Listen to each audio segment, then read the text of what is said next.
ताड़म नमो सिद्धाड़म नमो आयव्याड़म नमो वज्रायाड़म नमो लोये सागुणम। जय हो।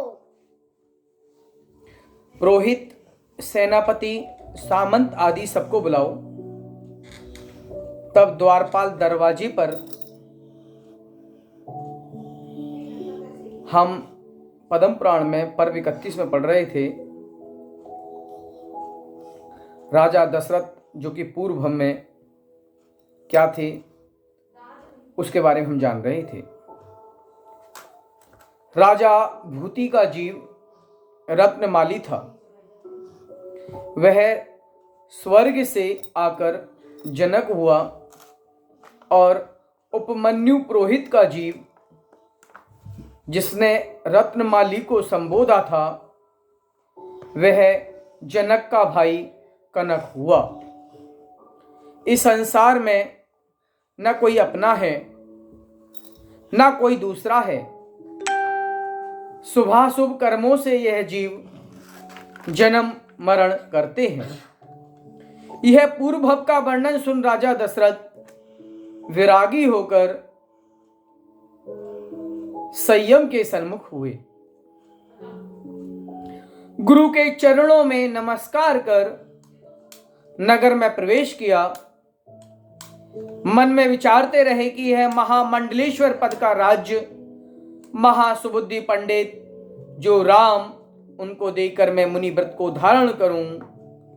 राम महाधर्मात्मा, धीर, वीर्य, धैर्य को धारण करने वाले हैं। यह समुद्र पर्यंत पृथ्वी का राज्य पालने में समर्थ हैं और इनके भाई आज्ञाकारी हैं। ऐसा चिंतवन राजा दशरथ ने किया। कैसे हैं राजा दशरथ? मोह से विरक्त और मोक्ष से रागी। उस समय शरद ऋतु पूर्ण हुई, हिम ऋतु का आगमन हुआ। हिम ऋतु में शीत पड़ने लगी, वृक्ष ठंडी से जले, ठंडी हवा से लोग व्याकुल हुए। धन रहित जीव कुटिया में दुख से समय व्यतीत करते हैं। कैसे हैं दरिद्री? फट गए हाथ पैर जिनके, दांत सर्दी से बज रहे हैं, रूखे बाल हैं, निरंतर अग्नि का सेवन करते हैं, कभी भी पेट भर भोजन नहीं मिलता है, महादुखी हैं। घर में खोटी स्त्री के वचन रूपी शत्रुओं से नष्ट हुआ है। धन जिनका लकड़ियों को लाने के लिए कुठारी आदि कंधों पर रख वन मन में भटकते हैं, महादुख से पेट भरते हैं। और जो पुण्य के उदय से राजादि धनवान पुरुष हुए हैं वे बड़े बड़े महलों में रहते हैं। शीत को दूर करने के अनेक साधन प्राप्त होते हैं। सुंदर सुंदर वस्त्र पहनते हैं। सोने चांदी के पात्रों में सटर सहित सुगंधित स्वादिष्ट पौष्टिक भोजन करते हैं। केशर आदि सुगंधित वस्तु से शरीर का लेपन करते हैं। धन से पूर्ण चिंता रहित हैं। झरोकों में बैठे नगर की शोभाएं देखते रहते हैं। गीत नृत्य आदि विनोद उनके सामने होते रहते हैं। रत्नों के आभूषण व सुगंध मालाओं से शरीर को सजाते हैं। जैन धर्म की कथाओं में उद्यमी रहते हैं। विनयवान होते हैं, रूपवान होते हैं, गुणवान होते हैं, अनेक कलाओं के परागमी होते हैं, पतिव्रता रानियां होती हैं। धूप दान में धूप खेते हैं, नौकर चाकर आज्ञाकारी होकर सेवा करते हैं। पुण्य के उदय से संसारी जीव देवगति मनुष्य गति के सुख को भोगते हैं। देखिए पुण्य की महिमा बड़ी प्रबल होती है। पुण्य एक ऐसा साधन है संसार में जो संसार के सुखों को प्राप्त करने में सहायक होता है।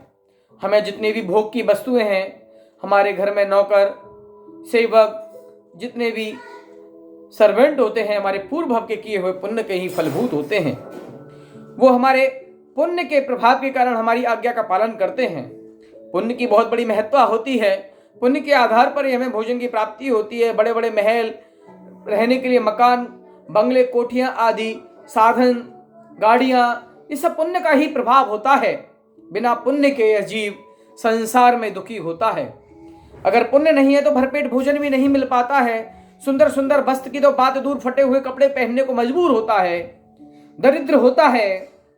सभी लोग अपने शुभ और अशुभ किए हुए कर्म के आधार पर जो पुण्य और पाप होते हैं उनके फल को भोगते हैं। ऐसे वचन जब राजा दशरथ ने सुने मुनिराज के, तो उन्हें संसार से विरक्ति हुई, संसार से वैराग्य हुआ और द्वारपालों से कहा, द्वारपाल कैसा है?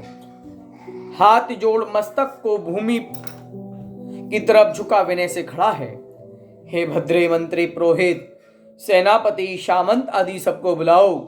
तब द्वारपाल दरवाजे पर दूसरे मनुष्य को खड़ा कर आज्ञा प्रमाण बुलाने गया। सबने आकर राजा को प्रणाम किया और यथा योग्य स्थान पर बैठ विनती की, हे नाथ, आज्ञा करो, क्या कार्य है? तब राजा ने कहा, मैं संसार का त्याग करता हूं और संसार से विरक्ति होता हूं। तब मंत्रियों ने कहा, हे प्रभु, आपको किस कारण से बैराग हुआ है? राजा ने कहा, यह संसार में जो सुख है वह तिनके के समान है, वह क्षणिक है, वह अधिक समय के लिए प्राप्त नहीं होता है, इसलिए मैं संसार से विरक्त हूं। संसार में जो भी सुख और दुख प्राप्त होता है वो हमारे कर्मों के अधीन है, इसलिए मुझे संसार से विरक्ति हुई है। और जो एक परम सत्य है, परम मोक्ष है, जहां पर एक बार जीव पहुंच जाता है वहां से पुनः नहीं लौटता है, ऐसा अष्टम वसुधा है, वह प्राप्त करना चाहता हूं और वह प्राप्ति मेरे संसार से विरक्त और मिथ्यात्व के नाश से प्राप्त होगी।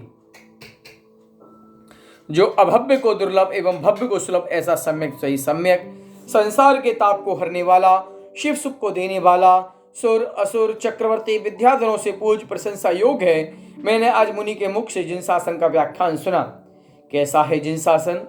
ऐसा जिन धर्म जो कि मोक्ष, आत्मा को परमात्मा बनाने का एक मार्ग बतलाता है, सम्यक धारण करवाता है, संयम से अपने कर्मों की निर्जरा करवाने वाला ऐसा धर्म जिसमें किसी प्रकार की कोई भी मूढ़ता नहीं है, आडंबर नहीं है, ऐसा आत्मिक धर्म, आत्म स्वभाव को पहचानने वाला, आत्मा में लगे हुए अनंत कर्मों को तब केवल से क्षीण करने वाला, अपनी आत्मा में लीन होने वाला, मोक्ष को प्राप्त करने वाला ऐसा जिन शासन है। सभी वस्तुओं में सम्यक परम वस्तु है, उस सम्यक का मूल जिन शासन है। श्री गुरुचरण के प्रभाव से मेरी बुद्धि संसार से निवृत्ति में लगी। मेरी भ्रांति रूपी नदी की कथा आज मैंने मुनि के मुख से सुनी और मुझे पूर्व जन्म का स्मरण हुआ और मुझे वैराग उत्पन्न हो गया। इसलिए देखो, मेरा पूरा शरीर दुख से कांप रहा है। कैसी है मेरी भ्रांति नदी? अनेक जन्म रूपी भ्रमर में मोह रूपी कीचड़ से मलिन, कुतर्क रूपी ग्रहों से पूर्ण, महादुख रूप निरंतर लहटें उठ रही हैं। मिथ्यात्व रूपी जल से भरी, मृत्यु रूपी मगरमच्छों के भय से पूर्ण, रुदन के महाशब्दों को धरती हुई, अधर्म प्रवाह कर बहती हुई अज्ञान रूपी पर्वत से निकली, संसार रूपी समुद्र में प्रवेश किया। इसलिए अब मैं इस भवरूपी नदी को पार कर मोक्षपुरी जाने के लिए पुरुषार्थ करता हूँ। आप मोह के कारण मेरी वृथा को हरें और मुझे उस परम पद को प्राप्त करने हेतु संसार से विराग उत्पन्न हो और मैं उस परम पद को प्राप्त करूं। जिसे कहा गया है, रात्रि के पश्चात सूर्य की उत्पन्न होता है, सूर्य के उत्पन्न होते ही अंधकार स्वतः विनष्ट हो जाता है। ऐसे ही गुरु चरण के प्रभाव से मेरे दिमाग, मेरा मस्तिष्क उस परम पद की बार बार चिंतन कर रहा है। मेरा मन वहीं पर यथार्थ के लिए, प्राप्ति के लिए तत्पर हो रहा है। सम्यक ज्ञान होने पर संशय रूपी अज्ञान कहाँ रहेगा? इसलिए अभी पुत्र का अभिषेक कराकर मैं राज्य में जाता हूं और अपने तप के द्वारा अपने कर्मों की निर्जरा करता हूं। ये वचन सुन मंत्री, सामंत राजा को वैराग का निश्चय जान शोक करने लगे। उनके मस्तक नीचे हो गए, आंखों में अश्रु की धारा बहने लगी। क्षण मात्र में वो मौन हो गए, प्रभा रहित हो गए। संपूर्ण रणवास प्राणनाथ का निर्गंथ व्रत का निश्चय सुन वो दुख को प्राप्त होने लगे। अनेक क्रीड़ाओं से युक्त उनका जो मन था वह व्याकुल हो गया और उस जो हमारे जो राजा हैं उनके वैराग को बात सुनकर वो बड़े बिलख बिलख हो गए। राजमहल में रानियां बिलख बिलख रोने लगी। जैसे ही भरत ने अपने पिता दशरथ का वैराग्य सुना, सुनते ही भरत के मन में भी दीक्षा लेने के भाव उत्पन्न हो गए। वे मन में सोचने लगे कि स्नेह का बंधन छोड़ना बहुत कठिन है। हमारे पिता वैराग्य को प्राप्त होकर दीक्षा लेने के इच्छुक हैं, अब इनको राज्य की चिंता कहाँ। मुझे तो किसी ने कुछ पूछना न कुछ करना। मैं तो तपोवन में प्रवेश करूंगा, संयम धारण करूंगा। कैसा है संयम, संसार के दुखों को क्षय करने वाला है। मुझे इस शरीर से भी क्या राग, कैसा है यह शरीर, व्याधि का घर, नश्वर है। यदि इस शरीर से ही मेरा संबंध नहीं तो दुख रूपी बंधुओं से क्या संबंध। यह सब अपने अपने कर्म फूल को भोगने वाले हैं। यह प्राणी मोह से अंधे हैं, भवन में अकेले ही भटकते हैं। बंधुक स्वरूप है, अनेक भव भय रूप वृक्षों से भरे हैं। हर व्यक्ति संसार में कोई ना कोई उद्देश्य के लिए आता है। अचानक से कोई व्यक्ति नहीं आता है, उसका कुछ ना कुछ उद्देश्य होता है। कुछ व्यक्ति अपने उद्देश्य को पूर्ण कर चुके हैं, कुछ व्यक्ति अपने उद्देश्य को पूर्ण कर रहे हैं, लेकिन वो निर्लज्ज व्यक्ति हैं जो अपने संसार में आते हैं लेकिन अपना कोई उद्देश्य सेट नहीं कर पाते हैं। ऐसे लोग संसार में ही चारों गतियों में भ्रमण करते रहते हैं। इसलिए हे बैरागी जनों, इस संसार में रहने वाले, संसार को क्षण मात्र के सुखों को मानो। यह संसार असार है, परम सत्य मोक्ष ही है। मोक्ष की कामना करो, भावना भव विनाशनी होती है। ऐसी दशरथ की पत्नी कैकेयी संपूर्ण कलाओं को जानने वाली अपने पुत्र भरत का मन वैराग्य में जानकर बड़ी दुखी हुई, शोक में हुई। मन में सोचने लगी, भरत और मेरे पति दोनों ही वैरागी होकर मुनि बनना चाह रहे हैं।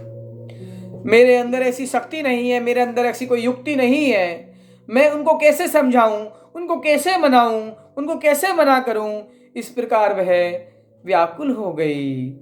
तब राजा ने जो वर दिया था वह याद आया और शीघ्र ही तुरंत ही अपने पति के पास जाकर आधे सिंहासन पर बैठकर करने लगी, हे नाथ, सभी रानियों के निकट आपने मुझे कृपा कर कहा था जो तुम मांगो वह मैं देऊं, इसलिए अब मुझे दो। आप सत्यवादी हैं, दान से निर्मल कीर्ति आपकी जगत में फैल रही है। तब दशरथ कहने लगे, हे प्रिय, जो आपकी इच्छा है वही मांग ले।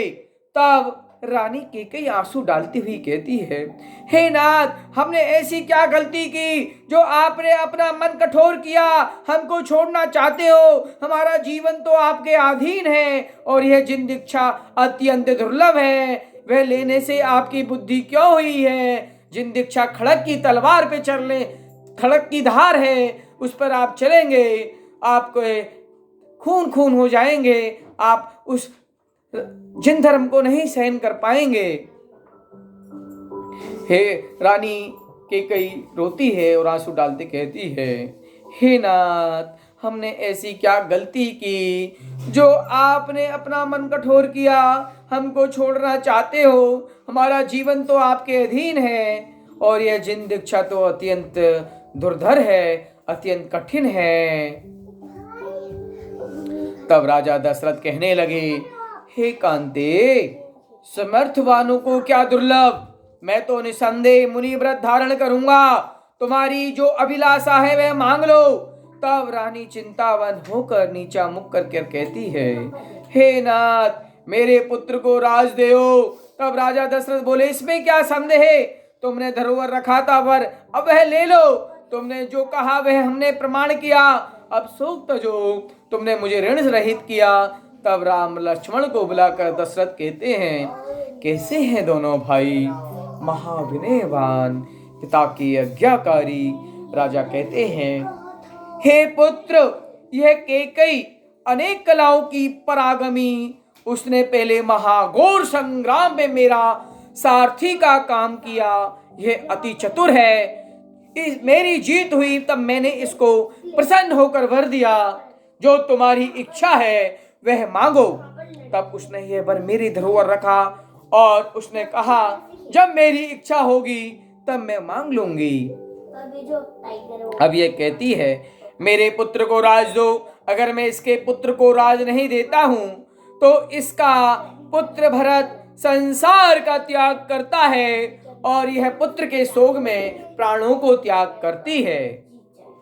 मेरे वचनों की असत्यता की कीर्ति जग में फैलती है और यह काम मर्यादा से विपरीत है। बड़े पुत्र को छोड़कर छोटे पुत्र को राज देना। देखिए कैकेयी रानी कितनी चतुर है, कितनी समझदार थी, कितनी अति चतुर थी।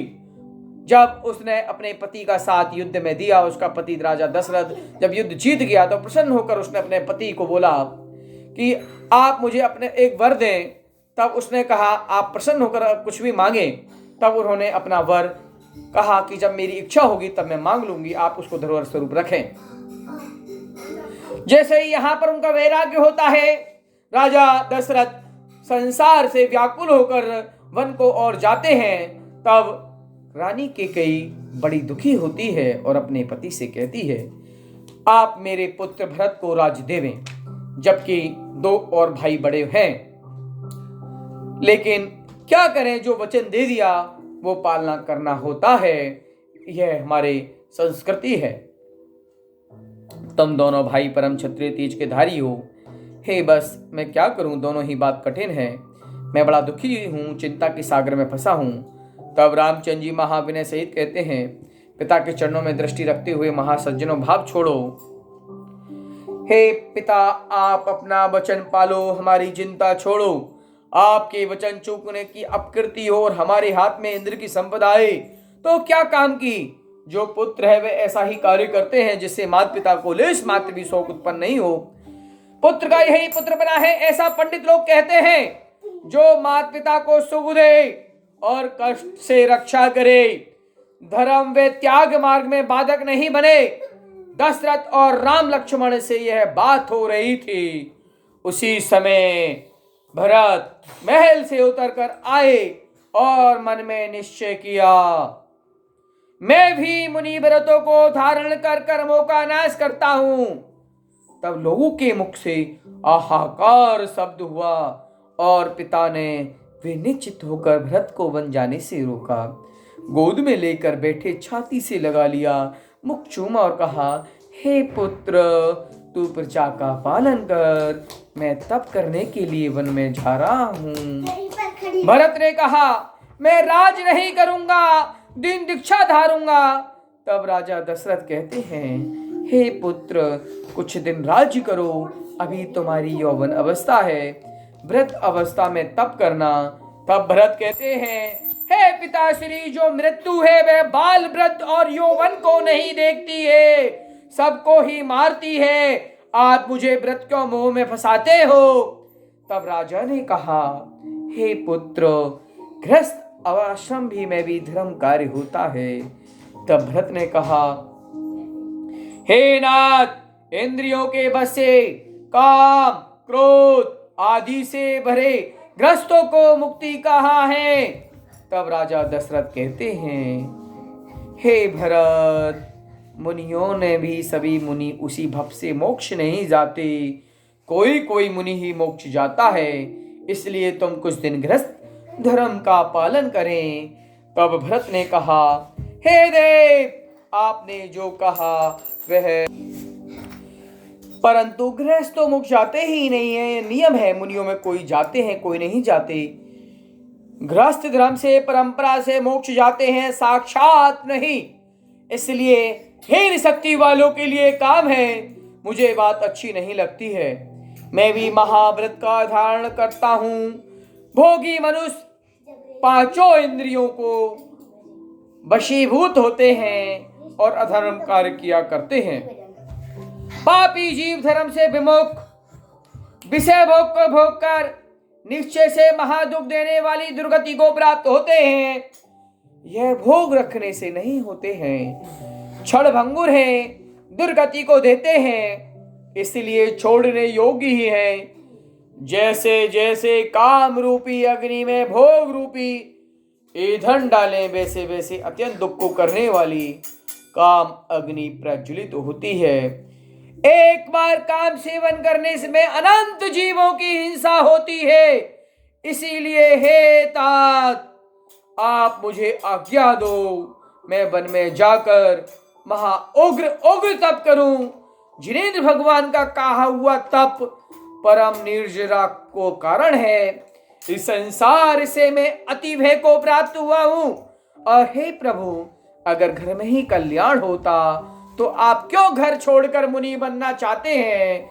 क्यों तीर्थंकर सहस्र छान में रानी तजकर परम भीतरागी हुए? क्यों 3 पद के धारी चक्रवर्ती कामदेव और तीर्थंकर क्यों बनते हैं? इतना भोग संपदा को लिए हुए भी वो घर का त्याग क्यों करते हैं? हे प्रभु, अगर घर में ही कल्याण होता तो आप घर को छोड़कर मुनि क्यों बन रहे हैं? आप मेरे पिता हैं, सो पिता का यही धर्म है कि संसार सब मुझसे तारें तब की अनुमोदना करें। यह बात ज्ञानी पुरुष कहते हैं। यह जीव संसार में अकेला आया है और अकेला ही जाएगा। आप अब तरे अकेला अकेला होए, मरे अकेला होए, या जीव का साथी सगा न कोई। संसार में स्त्री, धन, माता पिता, भाई बहन, पुत्र पुत्री, ये सब कर्मों के अधीन रिश्ते नाते हैं और एक दिन इन सबको छोड़कर कर्मों के हिसाब से हमारी परिणति होनी है। चिरकाल तक देवों के सुख भोगे हैं, फिर भी तृप्त नहीं हुआ है, तब मनुष्यों के भोग से क्या तृप्ति होगी? राजा दशरथ राजपूत भवन के ये वचन सुनकर बहुत प्रसन्न हुए और हर्ष से रोमांचित होकर कहा, हे पुत्र, आप धन्य हैं। भव्यों में तुम मुख्य हो। जिन शासन का रहस्य जानकर बैराग को प्राप्त हुआ, तुम जो कह रहे हैं वह प्रमाण है। फिर भी हे धीर, तुमने अभी तक कभी भी मेरी आज्ञा भंग नहीं की। तुम विनयवान पुरुषों में प्रधान हो। मेरी बात सुनो। तुम्हारी माता कैकेयी ने युद्ध में सारथी का काम किया। वह युद्ध अति भयानक था। उसमें मेरे जीने की आशा नहीं थी। इसके सारथी पने से युद्ध में विजय पाई। तब मैंने प्रसन्न होकर कहा, तेरी इच्छा है जो मांग। तब उसने कहा, यह वचन भंडार में रखो। जिस दिन मेरी इच्छा होगी उस दिन मैं मांग लूंगी। सो आज उसने ही मांगा कि मेरे पुत्र को राज दो। सो मैंने प्रमाण किया। अब हे घुड़निधे, तुम इंद्र के राज समान यह राज निष्कंठ होकर करो। मेरे प्रतिज्ञा भंग की अपकीर्ति जगत में नहीं हो और तेरी माता तेरे शौक से मरण को प्राप्त नहीं हो। कैसी है माता? निरंतर सुख से तेरे शरीर को पाला। अपत्र कहो पुत्र, उसका यही पुत्रपना है कि माता पिता का शोक समुद्र में नहीं डाले। यह बात बुद्धिमान पंडित कहते हैं। इस प्रकार राजा दशरथ ने कहा। श्री राम भरत का हाथ पकड़ महावधुर वचनों से प्रेम भरी दृष्टि से देखते हुए कहते हैं, हे भाई, पिता ने जो वचन आपसे कहे, ऐसा कहने में और कौन समर्थ है? समुद्र से जो रत्नों की उत्पन्न होती है, वह सरोवर से कहाँ? अभी आपकी उम्र तप के योग नहीं है। कुछ दिन राज्य करो। इससे पिताजी के वचन पालने की कीर्ति निर्मल होगी और आपके समान पुत्र होते हुए माता को शोक कर मरण को प्राप्त होगा। वह योग नहीं है और मैं पर्वत अथवा वन में ऐसी जगह निवास करूंगा जो कोई जाने नहीं। आप निश्चित होकर राज्य करो। मैं संपूर्ण राज्य रिद्धि छोड़कर देश से दूर रहूंगा और पृथ्वी पे किसी प्रकार की पीड़ा नहीं होगी। इसलिए आप दीर्घ श्वास मत लो। कुछ दिन पिता की आज्ञा मानकर राज्य करो। न्याय सहित पृथ्वी की रक्षा करो। हे निर्मल स्वभावी, यह इक्ष्वाकु वंश का कुल है। उसे आप शोभायमान करो, जैसे चंद्रमा ग्रह नक्षत्र आदि की शोभायमान करता है। भाई का भी यही भाईपना पंडितों ने कहा है कि भाइयों की रक्षा करें एवं संकटों से दूर करें।